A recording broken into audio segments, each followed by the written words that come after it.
Meidän koululaisista on otettu salavideoita koulun käytävillä ja niitä on sitten jaettu TikTokiin ja niissä on arvosteltu meidän koululaisen asuja ja ulkonäköä. Eilen mä huomasin, että myös musta oli jaettu tilillä video. Videossa annettiin arvosanaksi 2/10 ja siinä haukutaan mun vaatteita ja hiuksia. Videolla on jo yli 100 tykkäystä ja myös kommenteissa naureskellaan mulle. Mitä tälle tilille voisi tehdä? Moikka! Täällä Jenna Someturvalta. Mitä ajatuksia tapausesimerkki herätti? Harva meistä ilahtuu siitä, jos meitä kuvataan salaa tai meistä jaetaan kuvia tai videoita someen ilman lupaa.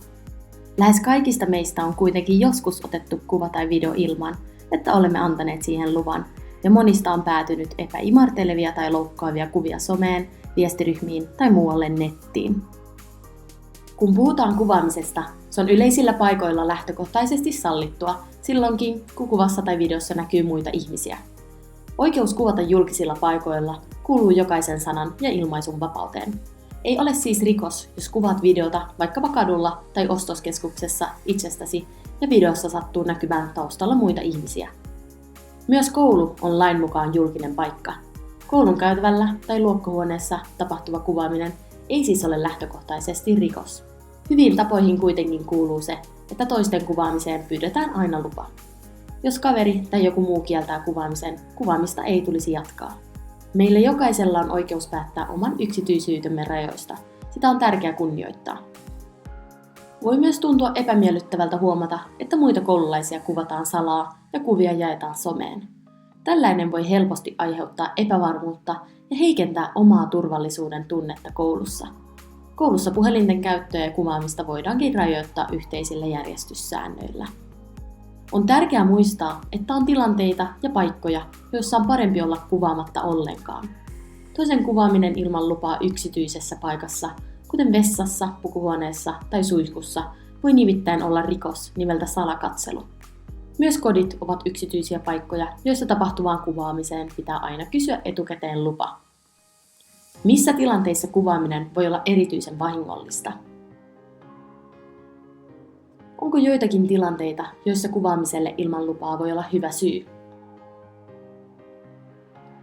Monesti itse kuvaamista merkittävämpää on se, mihin ja miten kuvaa tai videota käyttää.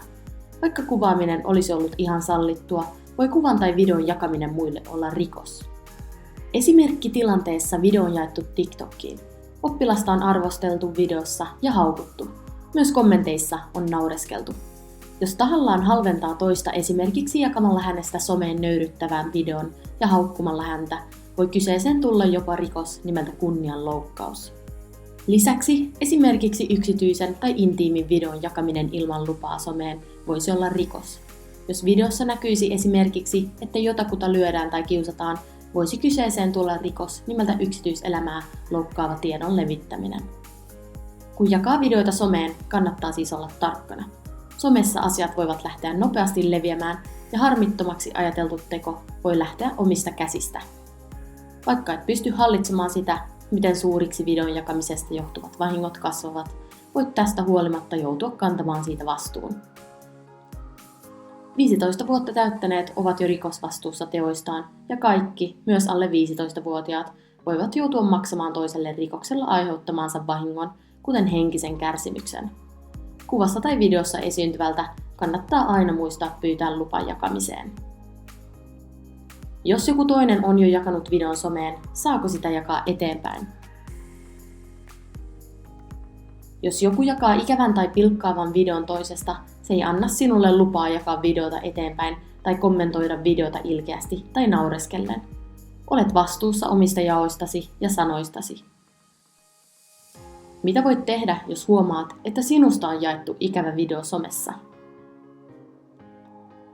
Jos sinusta on jaettu loukkaava video somessa, se kannattaa ilmiantaa alustalle. Samalla videosta ja videon kommenteista voi tallentaa varmuuden vuoksi todisteita, esimerkiksi kuvakaappauksilla tai näyttötallennuksella. Videon lisänneelle henkilölle tai tilille voi laittaa viestiä ja sanoa, että hän toimii väärin ja pyytää poistamaan videon somesta. Jokainen meistä voi joskus toimia ajattelemattomasti. Usein jo viestillä voi saada videon jakajan ymmärtämään, ettei hänen toimintansa ole oikein. Esimerkkitilanteessa tilillä on jaettu videoita useammista koululaisista ja videoita on kuvattu koulun käytävillä. Tällaisista tileistä kannattaa aina kertoa koulun aikuisille, jotta he voivat puuttua asiaan ja ratkoa sitä tarvittaessa koko koulun tasolla. Muutenkin asiasta kannattaa puhua jollekin luotettavalle aikuiselle tai läheiselle. Vaikeat tilanteet on helpompi ratkaista yhdessä luotettavan henkilön kanssa.